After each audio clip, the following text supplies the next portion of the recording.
চিংড়ি মাছ দিয়ে ধুন্দুল তরকারি কার কার পছন্দের? আমার তো ভীষণ পছন্দের। আজকের রেসিপিটি আপনাদের জন্য। আসসালামু আলাইকুম, এক্সপিরিয়েন্স উইথ মুন্নি পেজে আপনাদের সকলকে স্বাগত জানাচ্ছি। আজকে আমি চিংড়ি মাছ দিয়ে ধুন্দুল তরকারি রান্না করার জন্য ফার্স্টে পেঁয়াজ আর কয়েকটা বড় সাইজের চিংড়ি মাছকে আমি ছোট ছোট করে পিসেস করে কেটে নিয়ে একসাথেই ভেজে নিচ্ছি, যাতে আমার পেঁয়াজ এবং মাছটা একসাথেই ভাজা হয়ে যায়। এরপরে আমি তার মধ্যে লবণ, হলুদ, মরিচ আর ধনিয়ার গুঁড়া।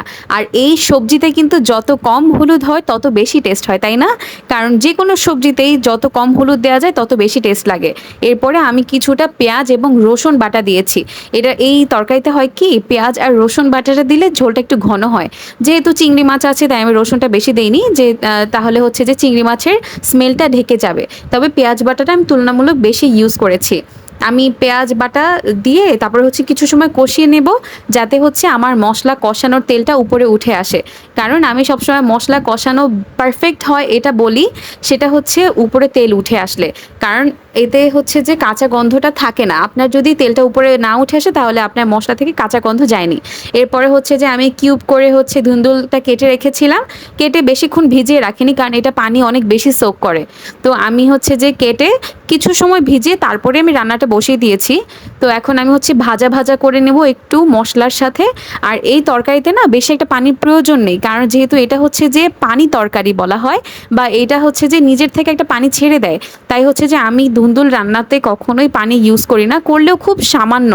আর আজকে আমি একদমই করিনি, যেহেতু আমার ধুন্দুলগুলো একদম ফ্রেশ ছিল আর যথেষ্ট পানি ছেড়েছিল, এই জন্য যে আমি কোনো পানি ইউজ করিনি। তো আমি মশলাগুলো কষানোর মধ্যে দেখুন গা থেকে কিন্তু কিছুটা পানি ছেড়ে দিয়েছে, তাই আমি ঢেকে ঢেকে রাখছি। এই পুরোটা পানি কিন্তু ধুন্দুল তরকারি থেকে নিজের থেকেই যে পানিটা ছেড়েছে, তাই আমি আজকে আর কোনো পানি ইউজ করব না। আর তরকারিটা না একটু ঝোল ঝোল ভালো লাগে আমার কাছে, তাই আজকে আমি একবারে মাখো মাখো করব না। আর এই ধুন্দুল তরকারিটা আমার কাছে মনে হয় যে মাখো মাখোর থেকে একটু ভিজা ভিজা ভালো লাগে। আপনাদের কার কীভাবে ভালো লাগে সেটা অবশ্যই আমাকে কমেন্ট করে জানাতে ভুলবেন না কিন্তু, কেমন? তো এই তরকারিটা হয়ে গেছে, সেটা বোঝা যায় তরকারিটার কালার দেখে, কারণ পুরো তরকারিতে যে হলুদ এবং মরিচটা ইউজ করা হয়েছে সেটার কালারটা লাস্টে উপরে উঠে আসে। আর যে আপনারা এই তরকারিটাকে একটু ঝোল করেই খাবেন, কারণ ধুন্দুলে কিন্তু প্রচুর উপকারিতা রয়েছে। আর কে কে পছন্দ করেন? আমি তো অনেক পছন্দ করি। মানে আমি যেদিন এই তরকারিটা করি সেদিনই যে আমার শুধুমাত্র এই একটা আইটেম হলেই হয়।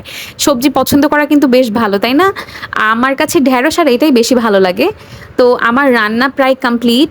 এখন আমি একটু ঝোল রাখবো, কারণ পুরোটা টানিয়ে ফেললে একদমই ভালো লাগবে না। আমার এই যে ফাইনাল লুক এটা, কিছুটা ঝোল রেখেছি সাথে, একবারে মাখো মাখো হলে এই সবজিটা অ্যাটলিস্ট ঝোল ছাড়া যায় না।